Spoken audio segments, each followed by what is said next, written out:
ഉണ്ടാക്കാൻ ശ്രമിക്കുന്ന സംവിധായകന് ഒരു പരിശീലനം കൊടുക്കണം എന്ന് പറയാൻ എന്താ തെറ്റ്? ഒരു തെറ്റുമില്ല. അത് ഗവൺമെൻറ് പണമല്ലേ കൊടുക്കുന്നത്.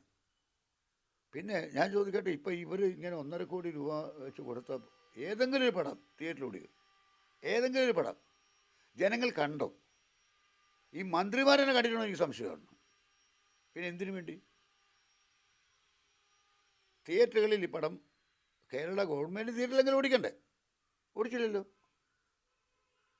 ഈ പടങ്ങളിൽ 4 പടം ഞാൻ കണ്ടതാണ്. അത് ഈ നൂൺ ഷോയൊക്കെ ഒരു ഷോയൊക്കെ വന്നപ്പോൾ പോയി കണ്ട. പിന്നെ അത് ആ കണ്ട ഇത് വെച്ചിട്ട് എനിക്ക് ഈ 1.5 കോടി മുടക്കിയ പടം എന്ന് എനിക്ക് തോന്നുന്നില്ല.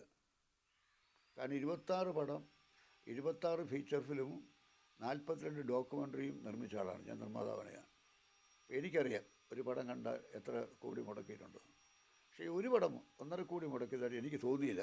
അത് അവർ മോഷ്ടിച്ചെന്നോ അല്ല തിരിമറി നടന്നെന്നോ അതായത് പൊളിറ്റീഷ്യൻസ് ഇടയ്ക്ക് നിന്ന് അടിച്ചു മാറ്റിയൊന്നും അല്ല ഞാൻ പറയുന്നത് പരിചയക്കുറവ് കൊണ്ടാണ് ഈ 1.5 കോടി മുടക്കിയിട്ട് 1.5 കോടിയുടെ മതിപ്പ് വരാത്തത്. പരിചയക്കുറവ് കൊണ്ടാണ്.